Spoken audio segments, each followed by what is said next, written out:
नासिर नवाज़ ख़्याल कंदासीं तहरीक इंसाफ़ बानी पीटीआई की ज़मानत ते आज़ादी लाइ दरख़्वास्त दाख़िल कराए छॾी आहे।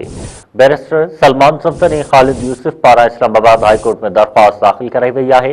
दरख़्वास्त में तोशाखाना 2 केस में बानी पीटीआई की सज़ा मुअत्तल करण की इस्तदा कई वई आहे। अव्हां खे ॿुधायूं त दरख़्वास्त में उहो बि मौक़िफ़ अख़्तियार कयो वियो आहे त बानी पीटीआई जी हिकु अखि संगीन बीमारी में मुब्तला आहे।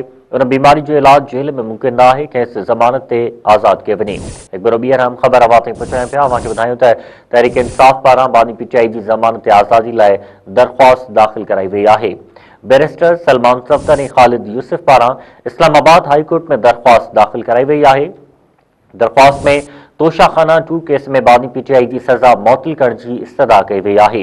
दरख़्वास्त में उहो बि मौक़िफ़ अख़्तियार कयो वियो आहे त बानी पीटीआई जी हिकु अखि संगीन बीमारी में मुब्तला आहे। उन बीमारी जो इलाज जेल में मुमकिन न आहे, खेसि ज़मानत ते आज़ाद कयो वञे।